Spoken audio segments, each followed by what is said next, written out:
Muy buenas tardes. Comenzamos hoy el curso de antropología que este año, como saben, por la información que han visto o han recibido, queremos dedicar a Benedicto XVI. ¿Y por qué razón, digamos, hemos elegido por parte de Lidia Jiménez este tema, ¿no?, de Benedicto XVI, su obra, su persona, su legado? Hay muchas razones.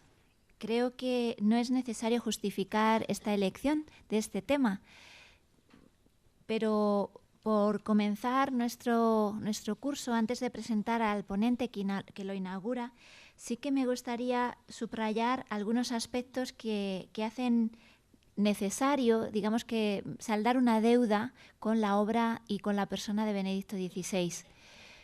El mundo, creo que todos estamos de acuerdo, está impresionado con el gesto que todavía recordamos todos del año 2011, de la dimisión de Benedicto XVI como cabeza de la Iglesia Católica. Y ese gesto, que muchos trataron de interpretar con ideas muy diferentes, ha sido seguido de un silencio impresionante por su parte, una actitud de reserva, de oración, de recogimiento, que para muchas personas ha sido el mejor testimonio de la calidad humana de Benedicto XVI. Un testimonio de humildad, un testimonio de desasimiento, un testimonio de fe y confianza en Dios, que a muchas personas también fuera de la Iglesia ha dejado impresionadas. Y sin embargo, ese silencio de Benedicto XVI nos permite a nosotros no callar, en el sentido de volver sobre lo que él ha querido decir. Su silencio parece decirnos que ya está todo dicho, su obra ya está ofrecida, por así decirlo, a los hombres de nuestro tiempo, y ahora nos toca a nosotros asumir, asimilar lo que él ha escrito, lo que él ha hablado, lo que él ha predicado y lo que él ha vivido también. Esa es la razón principal por la que creemos que era necesario volver a dedicar un curso a la figura y a la obra de Benedicto XVI. Una persona entrañable y tanto más querida cuanto más se la conoce. Una persona que ha sido denostada por los medios de comunicación, muy maltratada, incluso hoy, y que requiere, para hacerle justicia, que nos acerquemos más profundamente para conocerle, para comprenderle y para asimilar lo que él ha creído tener que decir al mundo de hoy. Benedicto XVI, Joseph Ratzinger, ha sido ya tema de nuestro seminario de pensamiento en una ocasión anterior que ustedes tienen la oportunidad de recordar a través de la publicación que se hizo en ese momento. Dedicamos unas jornadas a la teología de Benedicto XVI, donde contamos con la presencia de su secretario personal, del obispo auxiliar de Madrid en la actualidad, Monseñor Juan Antonio Martínez Camino, y de otras personas especialistas en la obra de Benedicto XVI. ¿Por qué otra vez? Porque digamos que es una fuente que emana y que nunca se agota. Es como, permítame la comparación, como la lectura de la palabra de Dios, que siempre tiene algo nuevo que decirnos.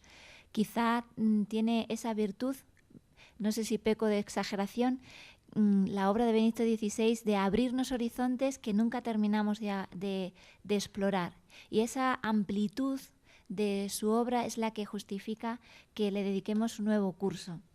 Yo creo que vamos a disfrutar todos con estas conferencias que vamos a escuchar de la mano de grandes expertos en la obra de Benedicto XVI, del cardenal Ratzinger, del profesor Ratzinger. Y en esta tarde tenemos la suerte de tener con nosotros por primera vez al profesor Pablo Blanco Sarto. Pablo Blanco Sarto es, hablábamos antes de ello, una de las personas que, de los primeros que han publicado en España biografías, no la autobiografía, biografías y monografías sobre la obra de Benedicto XVI. Me comentaba que justo un mes después de terminar su tesis fue nombrado papa el cardenal Ratzinger. Y eso hizo que, pues que su publicación, la publicación de su tesis, viniera a llenar un vacío que era oportunísimo hacer en ese momento. El profesor Pablo Blanco Sarto nació en Zaragoza y allí realizó estudios, en Navarra realizó estudios de filología hispánica. Más tarde en Roma continuó su formación en la Pontificia Università de la Santa Croce, realizando un doctorado en filosofía que completó con estudios de licenciatura y doctorado en teología dogmática. Posteriormente, después de recibir premios extraordinarios en las dos, tanto en licenciatura como en doctorado, continuó su formación en teología ecuménica con el profesor Günther Wenz en la Universidad Ludwig Maximilian de Múnich, en Alemania. Actualmente él es profesor agregado del Departamento de Teología Dogmática en la Universidad de Navarra, en el área de ecumenismo, teología sacramentaria y doctrina del Vaticano II. Su labor investigadora y docente es amplísima, y me resulta difícil seleccionar algunos datos que no sean que sean muy relevantes, porque hay mucho que mencionar de él. Él es actualmente miembro de la comisión editora de las obras completas de Joseph Ratzinger en español por parte de la Biblioteca de Autores Cristianos. Es colaborador y miembro del comité de redacción de distintas revistas nacionales e internacionales, y por destacar algunas de sus publicaciones en relación con el tema que nos ocupa hoy, me gustaría señalar el que fue su primer publicación, Razón y Cristianismo, sobre el tema de la relación fe y razón. La victoria de la inteligencia es el subtítulo, La victoria de la inteligencia en el mundo de las religiones, Joseph Ratzinger, que publicó en el año 2005 en la editorial Riab. Hay una monografía interesantísima titulada La teología de Joseph Ratzinger, una introducción, siguiendo la tradición de los alemanes de llamar introducción con toda la modestia a una obra de más de 400 páginas, donde nos presenta una perspectiva global de toda la obra de Joseph Ratzinger. Otras obras en relación con, o publicaciones en relación con Joseph Ratzinger sería la edición y traducción de la obra sobre la enseñanza del Concilio Vaticano II, de autoría de Joseph Ratzinger, o con distintas colaboraciones como Biblia, Iglesia y Teología según Joseph Ratzinger, Cristo y las religiones en la obra de Joseph Ratzinger, la presentación de la obra Benedicto XVI habla sobre cultura y sociedad, o una publicación en distintos idiomas, inglés y alemán, publicada en Budapest en 2014, en El principio, creación, naturaleza y ecología, según Joseph Ratzinger, Benedicto XVI. Podría continuar, porque tengo aquí más o menos 8 o 9 páginas del resumen de su currículum, pero como es más interesante escucharle a él, le voy a ceder la palabra inmediatamente, agradeciéndole en nombre de Lidia Jiménez, de la Fundación, que haya aceptado nuestra invitación. Y el tema que le proponemos en esta tarde, a pesar de que podría hablar de muchos, le hemos pedido que nos introduzca en la vida y en la persona de Benedicto XVI. El título de la conferencia es Fin de una época, inicio de otra nueva, la vida de un papa teólogo. Muchísimas gracias. Bueno.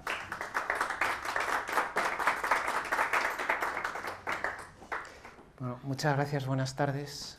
Muchas gracias por la presentación.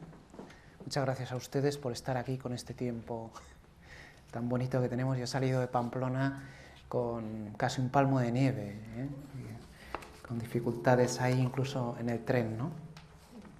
Bien, y quería en primer lugar dar la enhorabuena a los organizadores por este ciclo de lujo. Me parece, viendo los temas y los títulos de las conferencias, se ve que hay conocimiento, conocimiento del autor y de las ideas que le mueven, y al mismo tiempo quería decir que me considero honrado de poder ser un telonero de este ciclo de lujo, podríamos decir, de conferencias, ¿no?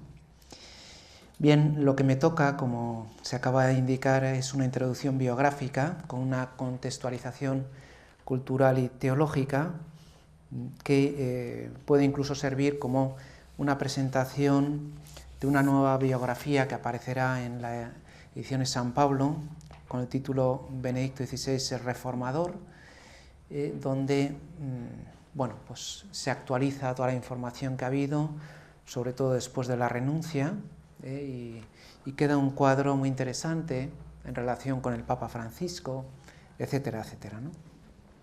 Bien, el título de mi ponencia, tal como me han sugerido, es Fin de una época, inicio de otra nueva. La vida intelectual de un papa teólogo.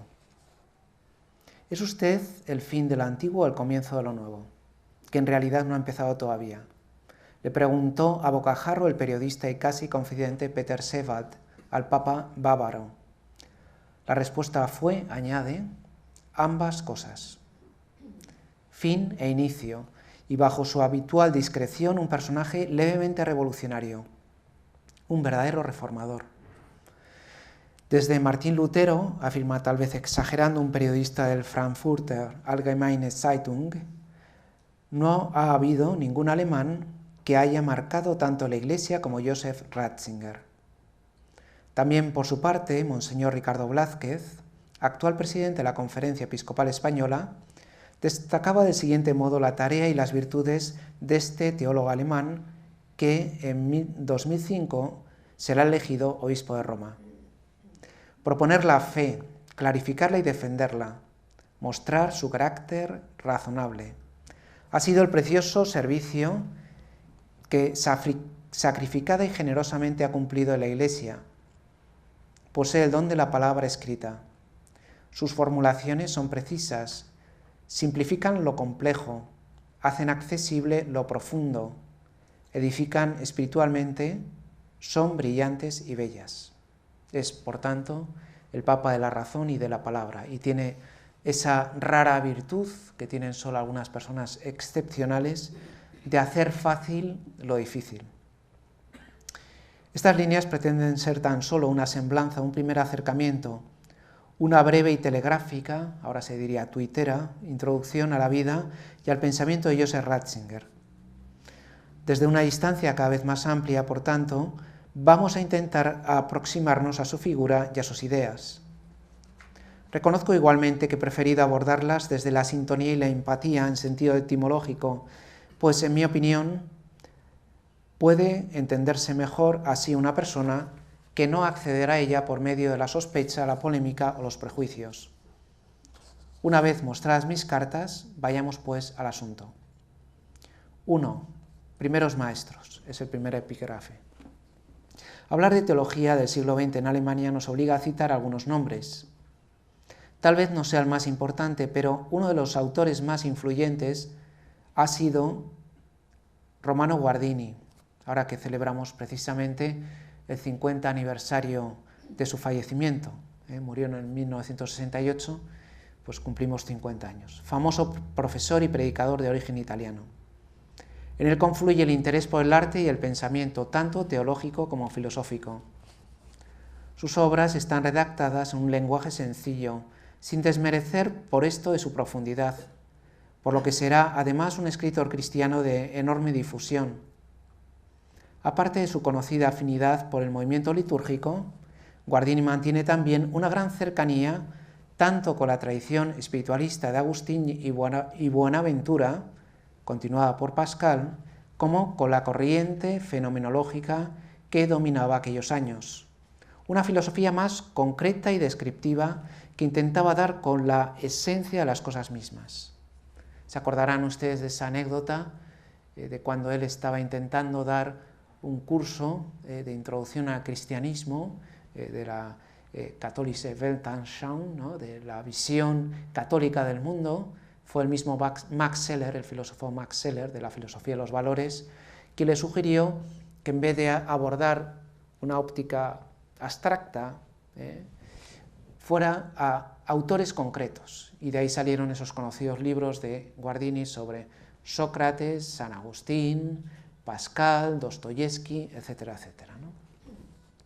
Así, Guardini no elaboró un pensamiento sistemático, sino que fue analizando los distintos problemas de la actualidad, girando en torno a ellos: libertad y obediencia, oración y liturgia, iglesia y mundo moderno.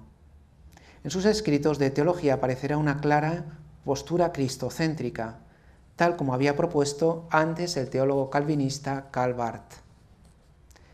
Guardini es uno de los primeros, valora el mismo Ratzinger, que se decidieron por una orientación libre de la teología.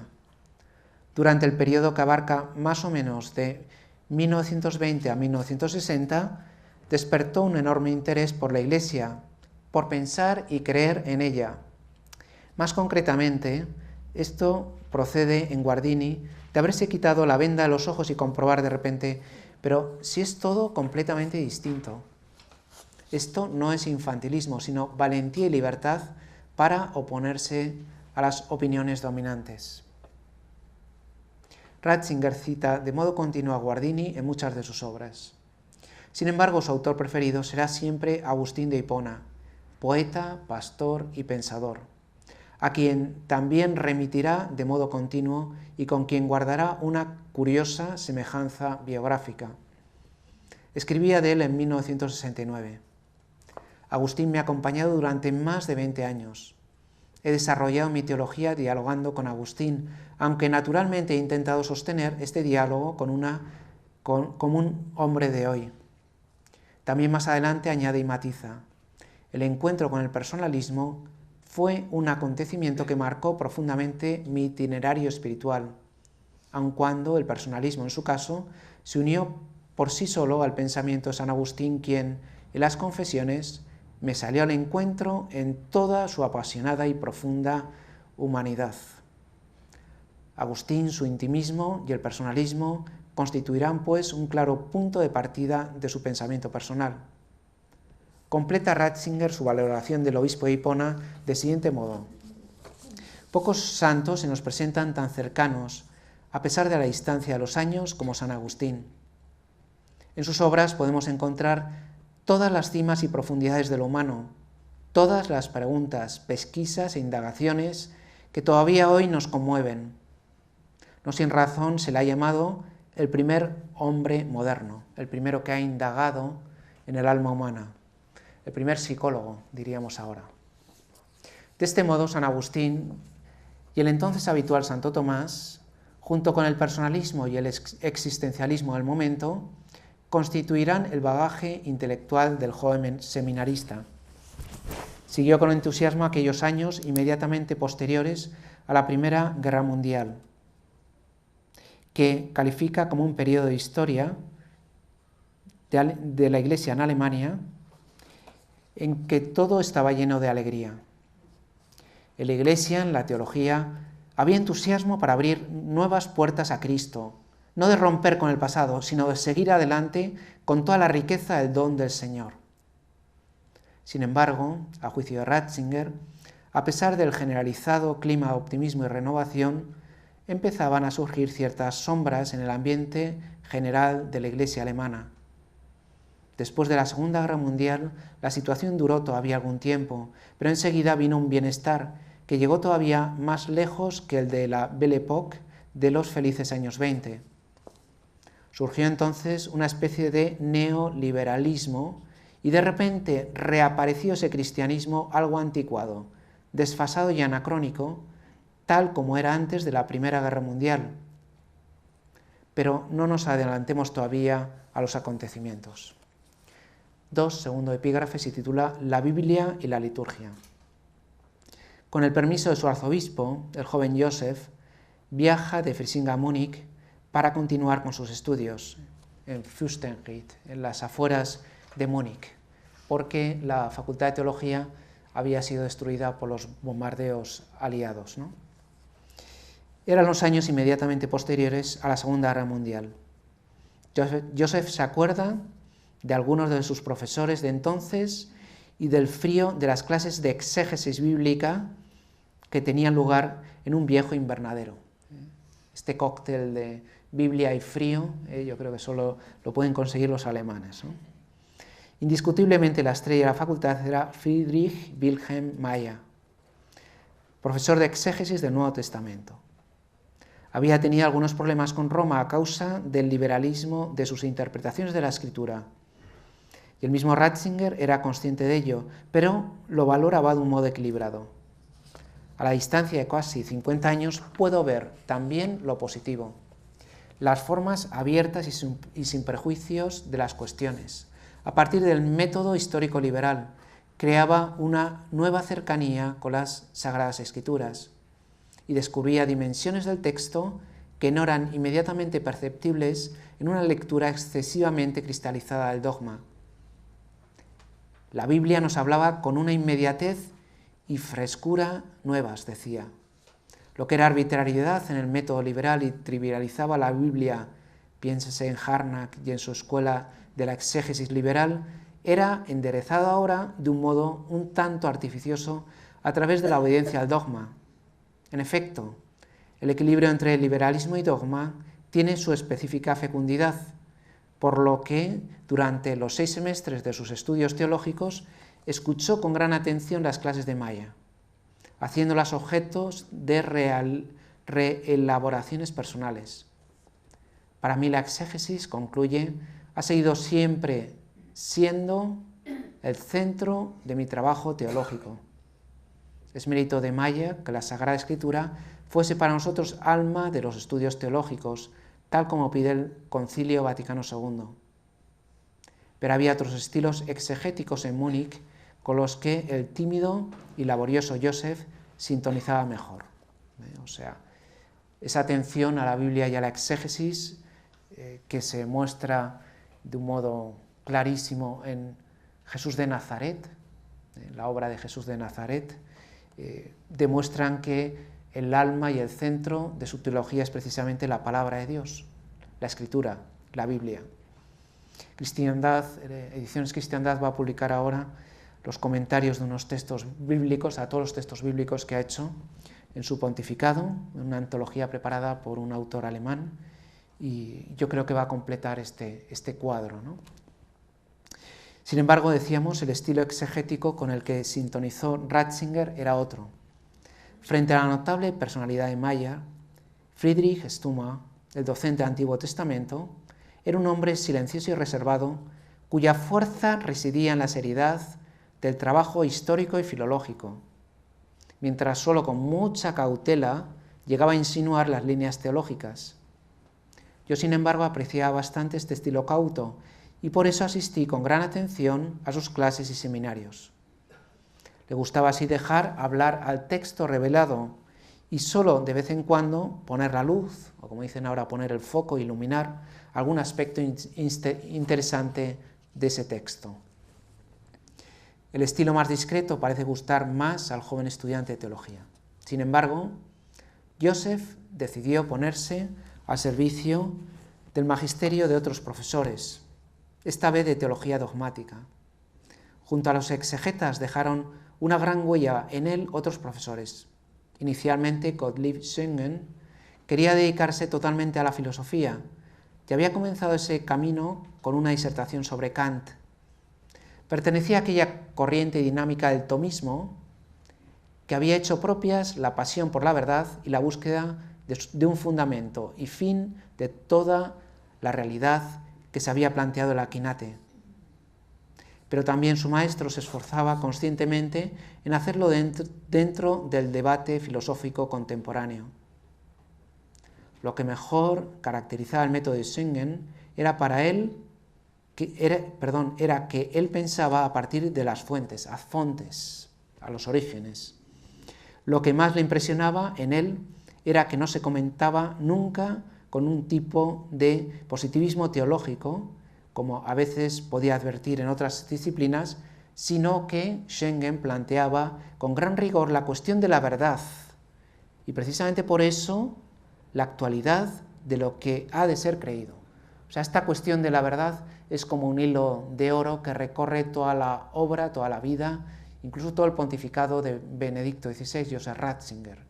Y digamos que esto es algo que encuentra en su propio maestro y que incluso le va a costar el prestigio, la fama o el nombre al mismo Ratzinger, pero que va a ser una realidad insobornable a la cual él nunca va a poder renunciar, el buscar siempre esa verdad, el amor por la verdad. Su doctor Fata, su director de tesis, le condujo a su vez hacia los tres grandes maestros, Agustín, Buenaventura, Tomás de Aquino. El joven estudiante le atraerá enormemente esa teología de gran fuste especulativo. Fe y razón se integraban en Schengen de un modo claro y definido, de quien decía que era un creyente y un pensante, ein Glaubender und ein Fragender, es decir, Fragender se podría traducir por preguntón o preguntador, alguien que se pregunta continuamente. Ratzinger profundizó a la vez en su juvenil pasión por la liturgia durante sus años en la Universidad de Múnich, o sea, Biblia y liturgia. Tenemos esos dos polos en los cuales bascula todo su pensamiento. Al principio tenía mis reservas hacia el movimiento litúrgico. En muchos de sus representantes me parecía percibir un racionalismo y un historicismo unilaterales, una actitud demasiado dirigida hacia la forma y la originalidad históricas. Pero gracias a las lecciones de Pascher, su profesor de teología pastoral, y a la solemnidad con que nos enseñaba a celebrar la liturgia, llegué también yo a convertirme en un firme partidario del movimiento litúrgico. Así como había aprendido a comprender el Nuevo Testamento como alma de la teología, entendí del mismo modo la liturgia como el fundamento de la vida, como el centro de la vida cristiana, el centro de toda la Iglesia. La Eucaristía hace la Iglesia, escribirá después San Juan Pablo II. Así pues, historia, exégesis, liturgia y sentido eclesial fueron las claves de la primera formación teológica de sus años universitarios. Habrá también un libro importante en aquellos años. En 1947, Ratzinger lee Catolicismo, aspectos sociales del dogma, de Henri de Libac. Este libro se convirtió para mí, escribió, en una lectura de referencia. No solo le transmitió una nueva y profunda relación con el pensamiento de los padres de la Iglesia, sino también sobre la teología y sobre la fe en general. La fe se transformó para él en una visión interior, actualizada precisamente gracias a pensar junto a los padres, ese diálogo continuo con los padres, esa con filosofía o con teología, teología con. En aquel libro se percibía una discreta confrontación con las ideologías del momento, el liberalismo y el marxismo, la dramática lucha del catolicismo francés por abrir brecha en la vida cultural de nuestro tiempo. Me sumergí en otras obras de Libac, dice más adelante, y obtuve provecho sobre todo con la lectura Corpus Mysticum, en la que se me abría un nuevo modo de entender la Eucaristía y la unidad de la Iglesia, es decir, la llamada eclesiología eucarística, que estudia sobre todo en su tesis doctoral sobre la eclesiología de San Agustín. Junto a la liturgia y a la Biblia, Ratzinger conocerá ahora en profundidad el pensamiento de los padres de la Iglesia y sentará así las bases para la futura eclesiología eucarística que desarrollará más adelante. La historia será también una gran maestra. En 1997, cuando Ratzinger recibía el doctorado honoris causa en la Universidad de Navarra, como estuvo también en esta casa, teniendo una serie de intervenciones, explicaba el contexto de sus comienzos en la investigación teológica. En la Alemania de aquel tiempo había un predominio absoluto del pensamiento histórico y hubiera sido imposible acceder al doctorado en teología sin un estudio histórico. De este modo era absolutamente indispensable hacer un tema patrístico, medieval o incluso la primera época de la modernidad, no posterior en cualquier caso a la Revolución Francesa. Por estas razones, continúa, hice mi primer trabajo sobre San Agustín y después sobre San Buenaventura, Eclesiología de San Agustín y Teología de la Revelación en San Buenaventura. Ese era un ambiente académico que reinaba entonces en Múnich. Historia magistra vitae. La historia será también una constante fuente de inspiración en toda su producción teológica. Como buen alemán no podía ser de otra manera, ¿no? Acuérdense ustedes de las escuelas de Tubinga o Múnich, donde se hacía una teología de tipo histórico, a partir de la cual después se extraían una serie de consecuencias sistemáticas, ¿no? Bien, como veo que el tiempo apremia, voy a simplemente reseñar, por si alguien tiene alguna curiosidad, que me han pedido después si hay alguna pregunta o alguna aportación, pues simplemente reseño lo que después tendrán en el texto, que va a ser después, creo, publicado, y simplemente recuerdo cómo su participación en el Concilio Vaticano II, que marcó profundamente su vida y teología, fue el colaborador del cardenal Frings, que en ese momento estaba ciego, y entonces tenía dos teólogos, Jedin, el historiador, Hubert Jedin, y después Ratzinger como teólogo. Y cuentan que, aunque él estaba ciego, le iban recitando el texto, él iba haciendo preguntas, y al final, sin papeles ni nada, intervenía en el aula conciliar, y cuentan los cronistas de la época que la gente abandonaba el bar cuando iba a hablar Frings, o sea, se tomaba rápido el café y volvía al aula conciliar para escuchar, ¿no? Bueno, pues como sabrán, Ratzinger interviene ahí en la doctrina de la colegialidad, en colaboración con Karl Rahner, también la relación entre escritura y tradición, la teoría de la única fuente, que fue muy importante, la Dei Verbum, también sobre la dimensión misionera de toda la Iglesia, el decreto Ad Gentes, que colaboró con Yves-Marie Congar, y después alguna intervención también en la Gaudium et Spes. O sea, ahí trabajó Ratzinger intensamente y esa experiencia marcó profundamente su vida. Conocer a obispos de todo el mundo, teólogos de todas partes, poder hablar con ellos, poder escucharlos, y fue una auténtica revelación para él, ¿no? Por eso el posconcilio fue vivido en primerísima persona por él. Y cuando ve que en el posconcilio no se hace lo que había dicho el concilio, él toma la iniciativa.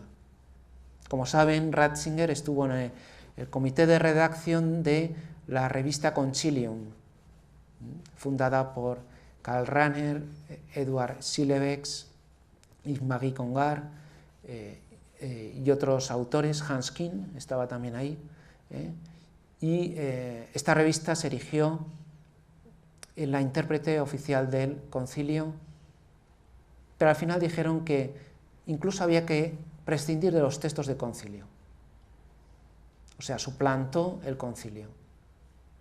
Y entonces es cuando Ratzinger toma la iniciativa y junto con Balthasar, con Libac y con otros teólogos, funda la revista Communio. En los dos nombres de estas revistas están contenido de modo emblemático una eclesiología distinta. Para Concilium, la Iglesia es como un continuo parlamento, en el cual todo resulta continuamente discutido y decidido por alzada de mano. Para Communio es esa estructura que propone el primer capítulo de la Lumen Gentium, donde la Iglesia es como una cruz, tiene una dimensión horizontal, donde todos estamos unidos, todos los cristianos estamos unidos, pero esa unidad entre nosotros está sustentada por el brazo vertical, por esa comunión con la Trinidad. Por eso la Iglesia es la comunión de los hombres y mujeres, con Dios y entre sí. O sea, tenemos esas dos dimensiones. En la Iglesia nosotros vamos hacia arriba y nos dirigimos a Dios, y al mismo tiempo vamos a los lados porque nos relacionamos también con todos los demás cristianos y con todo el mundo, ¿no? Bien, como saben, hay una época del 66 al 69, complicada, que será la época de Tubinga, en colaboración con Hans Küng, decide abandonar lo que era la gran meca de la teología en Alemania, que era Tubinga, y dirigirse tranquilamente a una universidad recién fundada, una universidad de provincias, que es Ratisbona, donde él puede empezar, tan solo empezar, a hacer su síntesis teológica. No puede acabarla porque es elegido obispo de Múnich por el Papa Pablo VI y tiene que dedicarse a su trabajo pastoral, ¿no? Y después Juan Pablo II lo llamará, como saben muy bien, a Roma. Y eso, digo, la mala noticia es que no pudo hacer su síntesis teológica. Ratzinger no ha podido publicar, como todos los catedráticos de teología alemanes que se precien, una síntesis dogmática. Pero la buena noticia es que esa experiencia pastoral, ese servicio a la Iglesia, tanto como arzobispo de Múnich y Frisinga, como después como prefecto de la Congregación de la Doctrina de la Fe en Roma, lo que va a hacer es que va a globalizar su pensamiento, le va a dar una amplitud mucho más grande. Y entonces ahí se enfrentará con cuestiones como la teología de la liberación, que no es un tema alemán, aunque tiene sus raíces alemanas, no solo alemanas, pero también alemanas, tema de vida y familia, que no era un tema suyo, pero que es un tema crucial, el tema de la liturgia, como el centro de la Iglesia, como ese centro palpitante, viviente, que da vida a toda la Iglesia, la teología de las religiones, ese pluralismo religioso que es más relativismo que pluralismo, que dará al final también lugar al documento Dominus Iesus, como comentaremos aquí. Bien, y en fin, digamos que esta circunstancia, este servicio que prestó a la Iglesia, al final lo que hace es enriquecer su propio pensamiento y le da amplitud, y yo creo que incluso profundidad y realismo. Seguramente, bueno, si Ratzinger hubiera seguido siendo un catedrático de teología, pues tendríamos una dogmática más de las muchas que hay en Alemania. Yo creo que ahora tenemos un pensamiento mucho más vivo, mucho más actualizado, mucho más presente, mucho más eclesial, del cual pues podemos disfrutar y seguramente disfrutarán ustedes en este ciclo de conferencias, ¿no? Bien, entonces, para no alargarme, voy al último punto, que se titula Cristo al centro. Junto con la liturgia, el otro tema dominante en los últimos años como prefecto de la Congregación de la Doctrina de la Fe será Cristo, sobre el que quería sentar de nuevo bien las bases para cualquier posterior desarrollo teológico.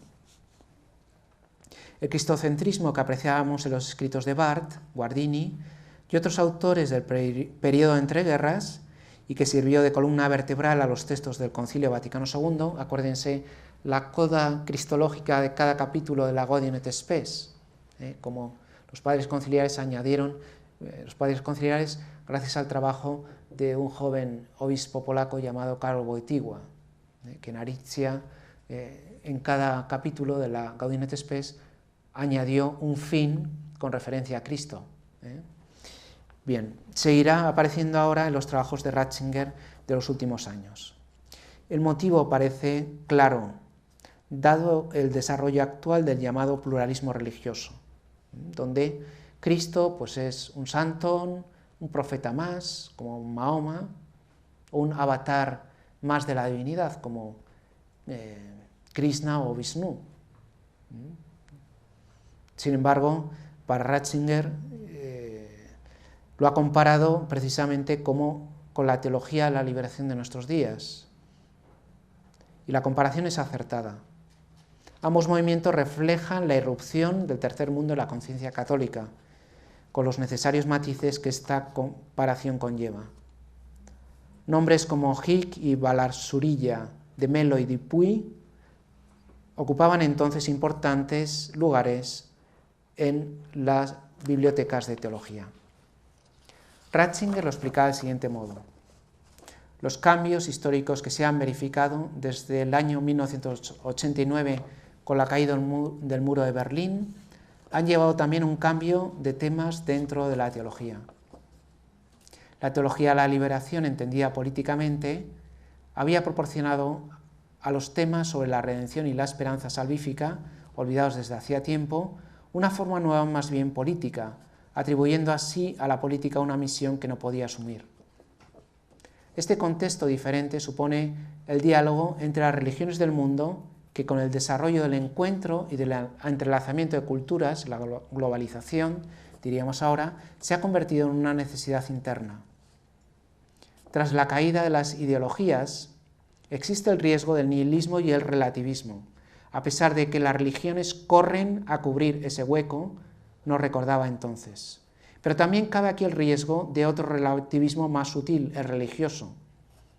La presión de las demás religiones confirma a nuestro teólogo la necesidad de anunciar a Cristo evitando todo relativismo.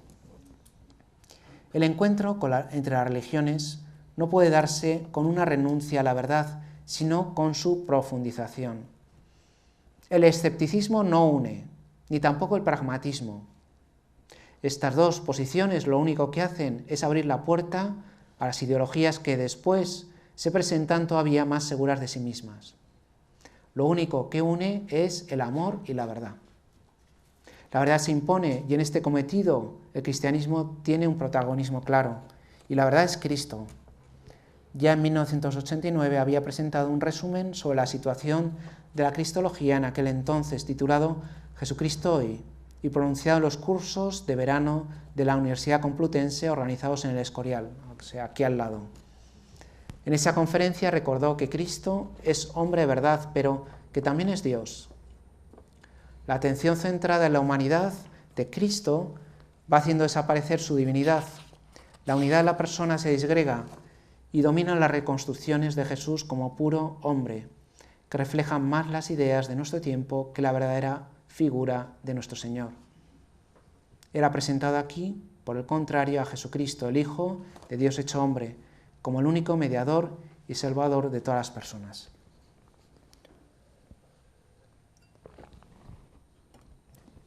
Bien, el problema de fondo que tenemos aquí es que en toda la cristología y la jesuología que se había desarrollado, a partir precisamente de ese método histórico liberal que habíamos visto cuando hablábamos de la Biblia, se presentaba solamente a Jesús como hombre. Es decir, era un personaje egregio, un mesías humano, un revolucionario, un pacifista, un ecologista, un buen hombre, un maestro de ética. Y si Jesucristo es solo eso, explica Ratzinger y lo ve como una tarea urgente, no nos puede salvar. Y tampoco cualquier mediación puede salvarnos. O sea, Mahoma, Buda, Sócrates no nos pueden salvar. Lo cual no quiere decir que un budista, un sintoísta, un animista o un musulmán no se puedan salvar. Por supuesto que se pueden salvar. Pero si se salvan es en Jesucristo, porque solo Él es verdadero Dios y verdadero hombre. No se salvan por Mahoma o por Buda o por Vishnu. Entonces, esta corriente teológica que se había desarrollado sobre todo en la India, donde tiene una gran capacidad sincrética, perdonen la anécdota porque es un poco chusca, pero me lo contó un misionero que una vez fue a visitar una casa y entonces le enseñaron el altar donde tenían todas las divinidades. Y entonces le dijo, venga, venga, que tengo aquí un Jesús, ¿no? Y efectivamente había un Sagrado Corazón de Jesús junto con otras divinidades, pero al lado del Sagrado Corazón había también un Pato Donald. Perdonen ahí, pero claro, es un problema teológico serio. Y es también una causa ecuménica.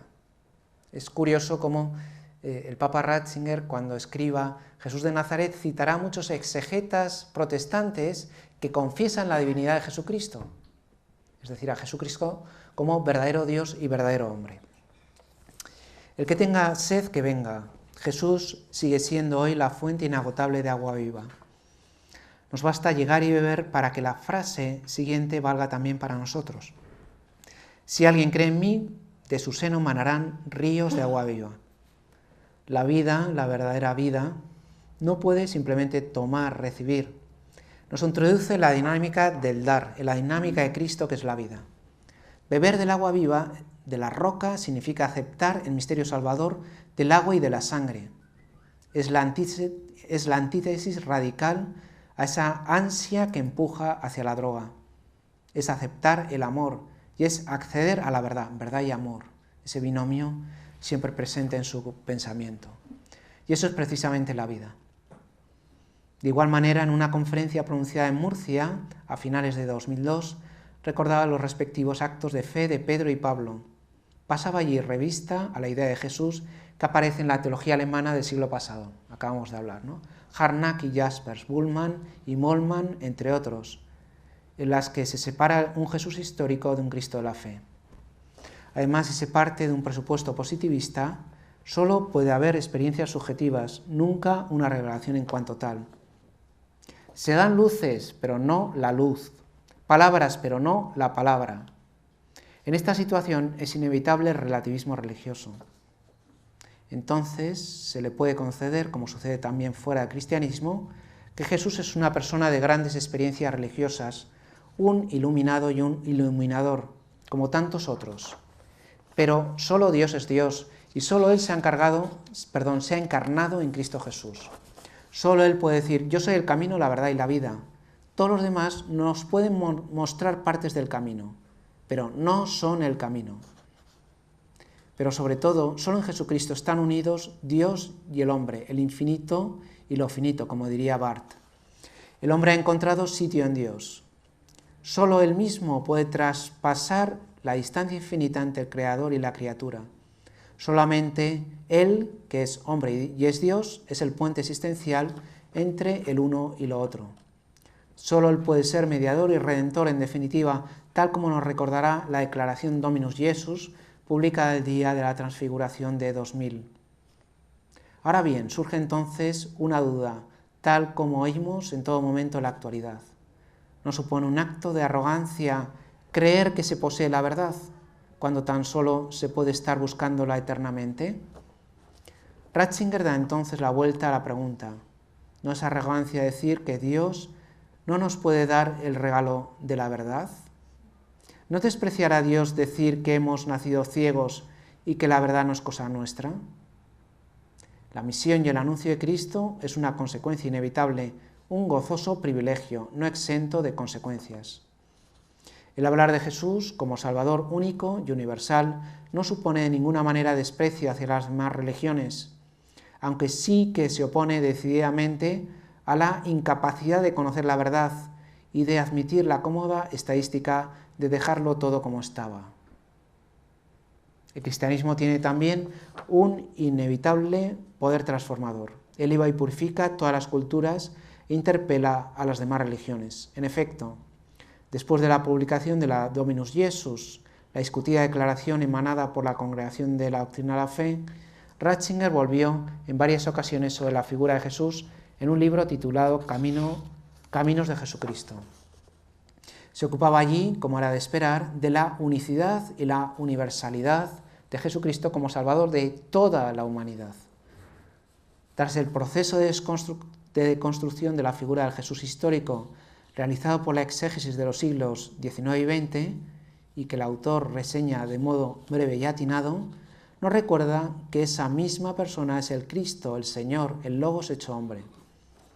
Al hacer una exégesis de Juan 1:18 escribe: solamente Dios se conoce a sí mismo, solamente Dios ve a Dios. Y es por eso por lo que solo el que es Dios podía realmente contar de Él y reunir en una totalidad las visiones contradictorias. Pero es esencial que la diferencia entre lo que dice el Hijo, quien reposa en el corazón del Padre, y las visiones lejanas de los iluminados, siga siendo abismal, porque solo Él es Dios. Todos los demás buscan a Dios tanteando. Podemos afirmar que únicamente en Jesucristo se unen Dios y la persona humana. El hombre ha encontrado lugar en Dios. El tránsito, la distancia infinita entre el Creador y la criatura, solo puede ser efectuado por Él mismo. Solamente aquel que es Dios y Padre es el puente del ser desde uno hacia el otro, y por eso lo que es para todos, no solo para Él mismo. Como escribía en una carta al teólogo salmantino Olegario González de Cardedal, el teólogo Ratzinger, antes de ser elegido papa, tan solo quería dedicarse a los libros. Fíjense ustedes cómo cambian los planes, ¿no? He renunciado a dar conferencias.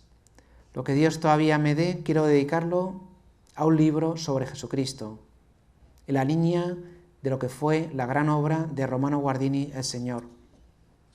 Este texto fue claramente su Jesús de Nazaret, que se convirtió también en uno de los ejes de su pontificado. Yo creo que este hecho no deja de ser paradójico, ¿no? Como siendo papa se dedica a escribir un libro sobre Jesucristo. ¿Es que no tenía nada que hacer? Evidentemente sí, pero consideraba como la misión esencial del ministerio petrino hablar de Jesucristo. Y en estas circunstancias era especialmente urgente hablar de Jesucristo como Dios y como hombre. Intentó entonces dar respuesta de este modo a una anécdota relatada en 1978. No hace mucho tiempo recibí la visita de dos obispos sudamericanos, con quienes hablé tanto de proyectos sociales como de sus experiencias y fatigas personales. Me hablaron de la intensa campaña de propaganda desarrollada en aquel país tradicionalmente católico por las 100 confesiones cristianas reformadas, protestantes, allí presentes, que estaban cambiando el panorama religioso de aquella nación. En Guatemala o en Honduras, los protestantes ahora son casi el 50%. La conversación derivó hacia una curiosa anécdota que ellos consideraban sintomática y que les llevó a hacer examen de conciencia sobre el rumbo que había tomado la Iglesia en Sudamérica desde finales de concilio. Me contaron que unos delegados de una aldea visitaron al obispo para comunicarle que se habían pasado a una comunidad evangélica. Aprovecharon la ocasión para agradecerle todos sus esfuerzos sociales, todas esas cosas tan bonitas que habían hecho por ellos en todos esos años y que sabían apreciar. Pues habían construido un pozo, una escuela, un dispensario, pero además añadieron, necesitábamos una religión y por eso nos hemos hecho protestantes, porque nos hablaban de Jesús. Aquellas personas necesitaban también que les anunciaran a Cristo crucificado y resucitado, y eso es lo que también hizo Benedicto XVI durante todo su pontificado, también con el interpelante testimonio de su renuncia al pontificado, en el que parece repetir con el Bautista: conviene que él crezca y yo mengüe. Tal vez sea este el testamento que nos quiere dejar. Muchas gracias.